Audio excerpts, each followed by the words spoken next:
हे what's up guys, welcome back once again. दोस्तों, आज की कहानी एक ऐसी लड़की के ऊपर है जिसने अपनी 18 साल की जिंदगी में वो दर्द झेला जिसे कोई सपने में भी महसूस नहीं करना चाहता। पर ऐसा क्या हुआ उसके साथ, चलिए जानते हैं।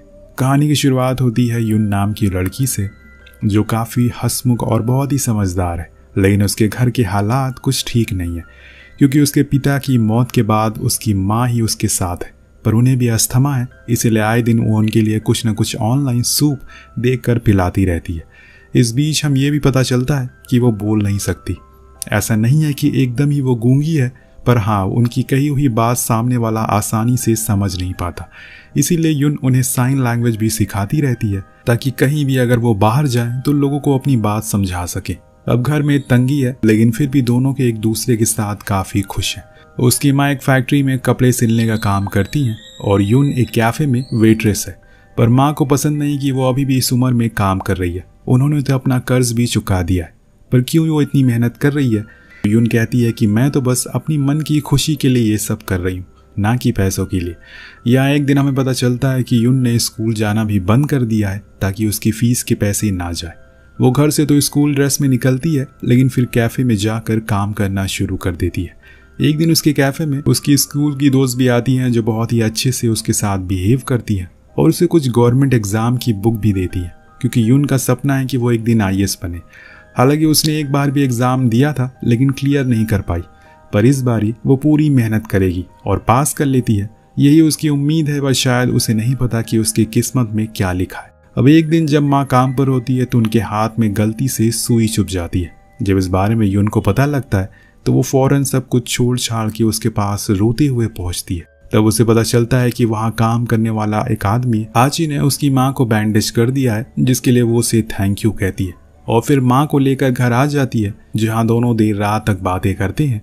अगले दिन हम माँ को देखते हैं जो यून और खुद की फोटोज को देखकर बहुत मुस्कुरा रही थी। तभी वहाँ पर हाची आ जाता है और कहता है कि आपकी बेटी तो बिल्कुल लाभ पर गई है। तो यून की माँ यानी कि ज्यून अपनी साइन लैंग्वेज में कहती है कि नहीं, वो अपने पिता पर गई है। जिसे देखकर हाची मुस्कुराया और मन ही मन सोचने लगा कि इन्हें तो सुना ही नहीं देता, ना ही कुछ समझ में भी आता है। इसीलिए वो यून के सामने ही उसकी बेटी के लिए बहुत ही गंदे वर्ड्स बोलता है, जिससे वो समझ जाती है क्योंकि उसे हल्का फुल्का तो सुनाई देता ही है और उसके लिप से भी उसने पढ़ लिया था। वो उसे एक जोरदार थप्पड़ जड़ देती है जिससे उसका चश्मा छटक जाता है। उसकी बातों से हमें पता चलता है कि जिस दिन से उसने यून को देखा है तभी से उसके ऊपर उसकी गंदी नजर है। जब वो अपना चश्मा बनवाने गया था तो उसके बाद वो उसके कैफे भी जाता है और वहां भी उसने अपनी हैवानियत दिखाई, लेकिन यून ने उसे नजरअंदाज कर दिया। उसके बाद वो अपने घर आ जाता है और खूब शराब पीता है, लेकिन अभी भी उसके दिमाग से यून का ख्याल नहीं जा रहा था। वो खुद के अंदर के शैतान को बार बार आने के लिए उकसा रहा था। उधर हम यून को देखते हैं जिसको आज काम से आने में देरी हो गई है, इसीलिए आज पूरी सड़क सुनसान है, कोई नहीं है वहां पर। उसे ये देखकर थोड़ा डर भी लग रहा था, लेकिन फिर भी वो अपना कदम बढ़ाए जा रही थी। तभी हम उसके पीछे हाची को देखते हैं, न जाने वो कहां से आ गया। पहले तो यून को कुछ पता नहीं चला, लेकिन फिर बाद में उसे भी एहसास हो गया कि कोई उसका पीछा कर रहा है। इसीलिए वो थोड़ी तेज तेज चलना शुरू कर देती है, लेकिन ज्यादा देर ये हो न सका क्योंकि तभी हाची ने आकर उसे पकड़ लिया और उसके साथ वो सब किया जिसकी फिराक में वो इतनी दिनों से था। लेकिन अभी भी उसकी आंखों में शर्म नहीं है। वो उसे कहता है कि अगर तुमने ये किसी को बताया जो तुम्हारे साथ हुआ है, वही तुम्हारी माँ के साथ भी होगा, क्योंकि काम तो वो मेरे साथ ही करती है, क्या पता उसके बाद मैं उसे मार भी दूं। जमीन में लेटी यून एकदम बेबस, वो सोच रही है कि ये सब क्या हुआ उसके साथ, उसे कुछ समझ नहीं आता कि तभी ऊपर रिच से नीचे आती हुई यून को दिखाया जाता है। वो अपनी बेटी की तलाश में है क्योंकि काफी रात हो गई और अभी तक वो आई नहीं है। पर यहाँ हाची उन्हें भी देख लेता है और अपने शैतानी कदम उनकी ओर बढ़ाना शुरू करता है। अब यून ये सब देख रही थी, इसीलिए वो उठ खड़ी होती है और अपनी माँ को और तकलीफ नहीं देना चाहती। पत्थर उठाती है और जोरदार उसके सर पर वार करती है। ये वार कब जानलेवा हो गया, उसकी इसमें मौत हो गई, उसे पता ही नहीं चलता। नेक्स्ट डे हम कैफे में काम करने वाली सीधी सादी यून को पुलिस स्टेशन में बैठा हुआ देखते हैं। उसके ऊपर हत्या का आरोप है क्योंकि कोई सबूत नहीं है कि उसने ये अपने सेल्फ डिफेंस में किया है। अगर किसी भी हाल में हाची जिंदा होता तो पुलिस उसे सच निकलवा ली थी, लेकिन अब तो वो मर चुका है। इसीलिए पुलिस का कहना है कि बिना सबूत के वो एक हत्यारी है और इसीलिए उसके ऊपर केस होगा। क्या पता जो भी कुछ हुआ वो दोनों की सहमति से हुआ और फिर यून ने खुद किसी दुश्मनी के चलते उसका खून कर दिया। कानून तो सबूत मांगती है, लेकिन जो जख्म यून के सीने पर लगा है वो उसे कैसे मिटाएगी। दुनिया वालों का तो काम है कहना, पर उसकी जिंदगी अब उजड़ गई है। उसके सपने का क्या, सब कुछ तो एक ही रात में टूट गया। इसी बीच वहाँ ह्यून आती है कि उसकी बेटी की इसमें कोई गलती नहीं है, क्योंकि उसे उस आदमी का सच पहले से ही पता था। क्या करे, वो मजबूर है। अब दोनों माँ बेटी बेबस वहीं खूब रोती हैं। कुछ देर के बाद यून के वकील आकर उसे समझाता है कि अब शायद तुम्हें जेल भी होगी, इसीलिए बेहतर है कि तुम किसी वुमेन सेफ्टी ऑर्गेनाइजेशन से जुड़ जाओ और खुद के हक के लिए लड़ो। लेकिन यून मना कर देती है, क्योंकि वो नहीं चाहती कि बाहर इस बारे में किसी को कुछ पता लगे। अगले दिन यून की पेशी होती है और कोई भी सबूत ना होने की वजह से उसे हत्या के जुर्म में 5 साल की सजा सुनाई जाती है। जो सुनकर उसकी माँ पागल सी हो जाती है। वो पूरी कोर्ट के आगे हाथ पैर जोड़ती है, उनसे भीख मांगते हुए कहती है कि उसकी बेटी की कोई गलती नहीं है, वो बेकसूर है। लेकिन कोई नहीं सुनता। उसकी बेटी को उससे जुदा कर दिया जाता है और ये दोनों की जिंदगी में पहली बार होगा जब वो दोनों इतने साल अलग अलग बिताएंगे। अगर ह्यून पेड़ है तो यून उसकी जड़ें हैं, लेकिन अब शायद वो पेड़ मुरझा जाए। अपने सेल में जाने पर यून को वहाँ पर 5 और औरतें दिखाई देती है जो उसी के साथ रहेंगी। लेकिन तभी वो गलती से एक को हल्का सा टच कर देती है, जिससे वो उस पर भड़क जाती है और उसे बहुत मारती है। वो तो सही समय पर एक लेडी ने आकर उसे बचा लिया, वरना आज वो उसे मार ही डालती। अब जेल की पहली रात यून के लिए किसी भयानक सपने से कम नहीं थी। पहली बार अपनी माँ से जुदा ऐसे जेल में रात को काटना उसके लिए आसान नहीं था, इसीलिए वो ऐसे ही सुबह कर देती है रोते हुए। सुबह सभी के लिए खाना लाया जाता है, लेकिन यून नहीं खाती। तभी एक बूढ़ी लेडी जो कि उस सेल की सीनियर है, जिसको सभी दीदी कहकर बुलाते हैं, वो उसे समझाती है कि धीरे धीरे तुम्हें आदत हो जाएगी। अगर तुम नहीं खाओगी तो कमज़ोर हो जाओगी और फिर काम नहीं कर पाओगी। तभी एक पिंक ड्रेस पहनी लेडी बोलती है कि हाँ, यहाँ पर काम करना पड़ता है, जिसके लिए बहुत थोड़े लेकिन पैसे दिए जाते हैं। तब यून ने उससे पूछा कि उसने ये पिंक ड्रेस क्यों पहनी है, तो वो बोली कि मैं इस जेल की सबसे अच्छी कैदी हूँ, इसलिए। इसके बाद वो लोग काम पर निकल जाते हैं और यून ने वेल्डिंग का काम चुना है, क्योंकि उसमें पैसे ज़्यादा हैं। पर वहाँ जाकर उसे कोई भी इस काम को सिखाने की कोशिश नहीं करता। वो अभी नई है, पर फिर भी जैसे तैसे इधर उधर से देखकर वो कुछ न कुछ तो कर ही लेती है। जब काम खत्म होता है तो वो ऑफिसर से पूछती है कि हमें पैसे कब मिलेंगे। इसके जवाब में वो उसके करीब आकर कहती है, शायद तुम्हें जिसने ये बताया है वो तुम्हें बेवकूफ़ बना रहा है। ये जेल है, यहाँ पर सिर्फ तुम एक कैदी हो, इसीलिए सिर्फ काम करो। तभी उसके बचाव में वो पिंक लेडी बोल उठती है कि हमें रिक्वेस्ट करनी पड़ती है और जो भी पैसे मिलते हैं उन्हें हमें इसी जेल में इस्तेमाल करना होता है, बाहर नहीं। इस बात से वो ऑफिसर उसके ऊपर भड़क जाती है और चुप रहने को बोलती है। अब एक बार से फिर से अंधेरी रात आती है। यून जब से यहाँ पर आई है कभी सही से सो नहीं पाई है, इसीलिए उसे ऐसे कोने में चुपचाप बैठा हुआ देखकर दीदी उसके पास आकर बोलती है कि तुम्हें पता है मैंने 5 लोगों का खून किया है, लेकिन किसी ने ये नहीं पूछा। मेरा एक ही बेटा था जो बहुत ही होशियार था, लेकिन फिर एक दिन उसके ऊपर एक अमीर आदमी ने शराब के नशे में कार चढ़ा दी, जिससे वो मारा गया। पर मैंने फिर एक रात उसके पूरे घर को जला दिया, जिसमें सो रहा पूरा परिवार जलकर मारा गया। ये सुनकर यून उसकी ओर आश्चर्य से देखने लगती है और उसके मन में एक सवाल था कि आपको कितने साल की सज़ा हुई है, लेकिन उसने ये पूछा नहीं।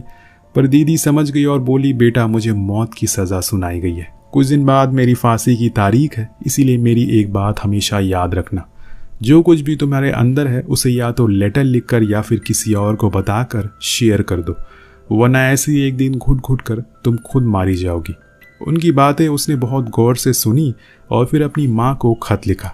उसने लिखा कि माँ, मैं यहाँ पर ठीक हूँ, बहुत अच्छे लोग हैं इस जगह पर, सब मेरे साथ रहते हैं। उस दिन के बाद से यून ने उस जगह पर खुद को ढालना शुरू कर दिया। अपने सेल के लोगों से भी बातचीत करने लगी और कुछ दिन ऐसे ही बीत जाते। फिर एक दोपहर जेल के बाहर ह्यून आती है। उसकी माँ आज उसे इतने महीनों बाद अपनी बेटी से मिलने का मौका मिला है, इसीलिए वो उसके लिए उसके मनपसंद खाना लेकर आती है। लेकिन जेल वालों का कहना था कि वो उसे अंदर नहीं ले जा सकती, इसीलिए उसे वो वहीं छोड़ना पड़ता है। उसके बाद वो अंदर गई और अपनी बेटी, जो कि शीशे के दूसरी पार है, उसे एक ही सांस में सब कुछ बताने लगी, जो देखकर यून बहुत खुश होती है कि उसकी माँ बोलने की कोशिश कर रही है। उसने जो उन्हें सिखाया था वो उसकी प्रैक्टिस कर रही है। अब बड़े ही देर तक दोनों हंसते हुए बात करते हैं, पर आखिर में ह्यून का दिल टूट जाता है खुद की जवान बेटी को झूठे जुर्म में सलाखों के पीछे खड़ा देखकर। उसका दिल मानो फट सा गया था। वो तेज तेज रोने लगी। अपनी माँ की ऐसी हालत देखकर यून भी खुद को रोक नहीं सकी। अब समय खत्म हो गया है, उसे जाना होगा, इसीलिए वो वहां से उसे अलविदा कह देती है। अब अगले दिन सब लोग सोकर उठते हैं, लेकिन यून अभी तक सो ही जा रही थी। अब पूछने पर पता चलता है कि उसकी तबीयत कुछ ठीक नहीं है, इसीलिए उसे डॉक्टर के पास ले जाया जाता है। पर वहां जो उसे पता चलता है उसे तो उसके होश ही उड़ जाते हैं। वो माँ बनने वाली है। जी हाँ, उसके पेट में उसी इंसान का बच्चा है जिसने उसकी जिंदगी बर्बाद कर दी, उसे ये दर्द दिया।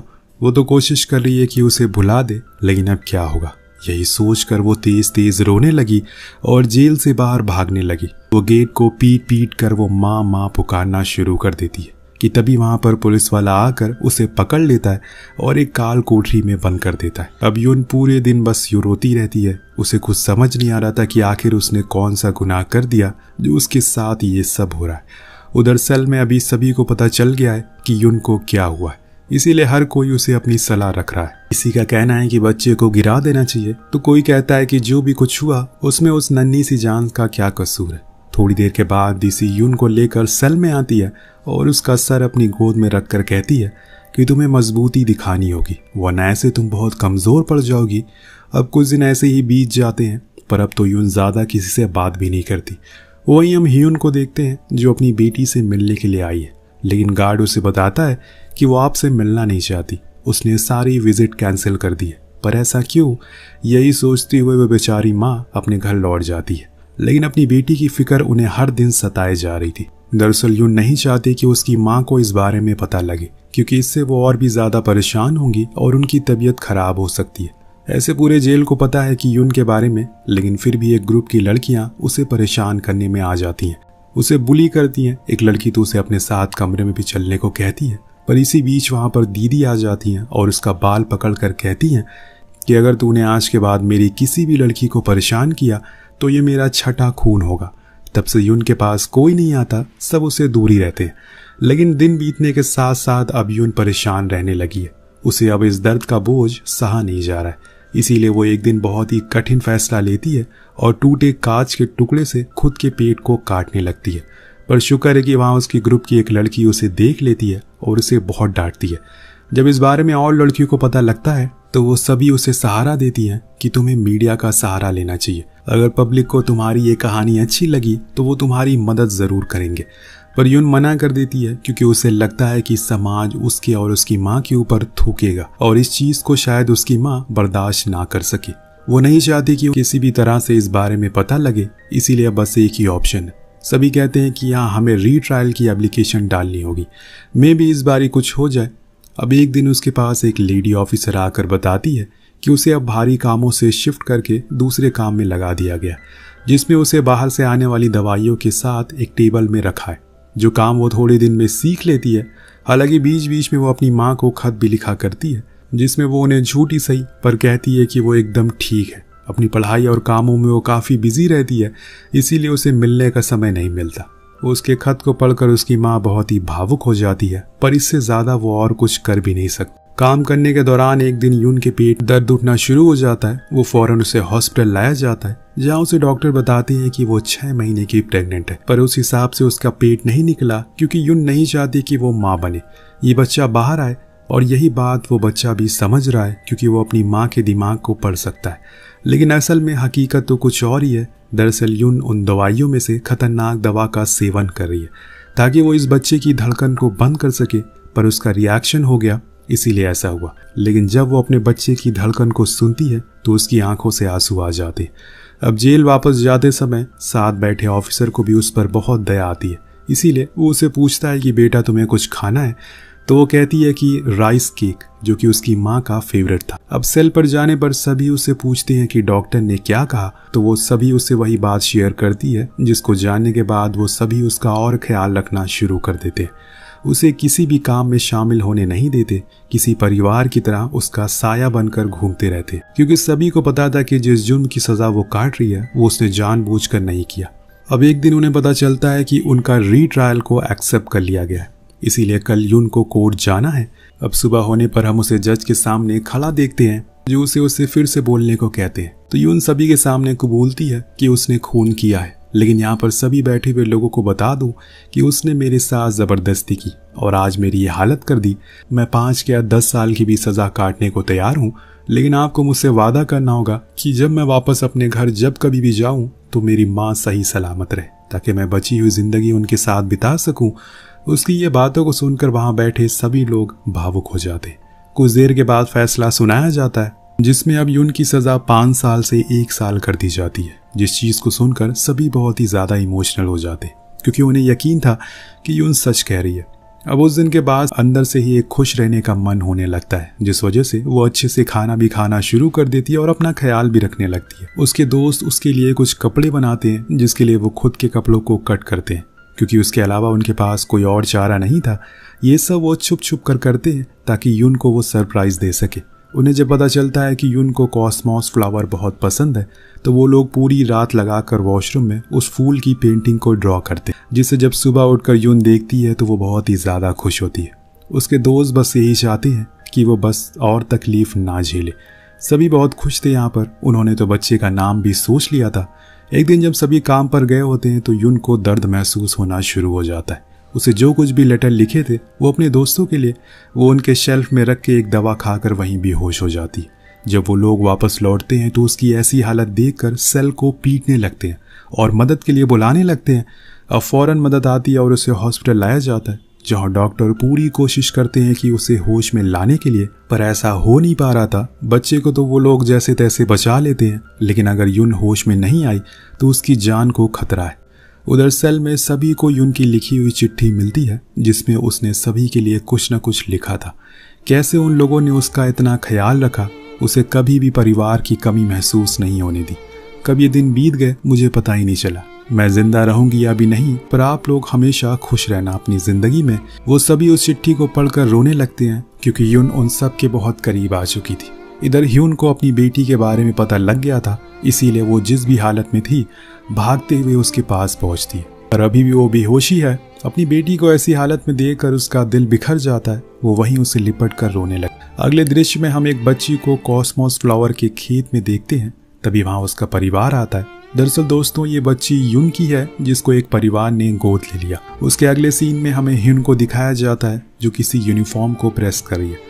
उसके बगल में हम एक गवर्नमेंट जॉब के इंटरव्यू लेटर को देखते हैं। इस दौरान सामने से यून माँ कहकर पुकारती है, यानी कि आपका जो कुछ भी सवाल था इस छोटे से सीन में दे दिया गया। जी हाँ, यून अभी भी जिंदा है और उसने गवर्नमेंट एग्जाम भी क्लियर कर लिया है। अब तो वो एक IAS बनने जा रही है। पर यहाँ तक पहुँचने के लिए उसने जो कुछ भी झेला वो सभी के लिए एक मिसाल है। वेल, इसी के साथ ये कहानी यहीं खत्म हो जाती है। आपको कहानी कैसी लगी नीचे कमेंट करके जरूर बताएगा। मिलते हैं अगले वीडियो में। Thank you so much watching. Peace out.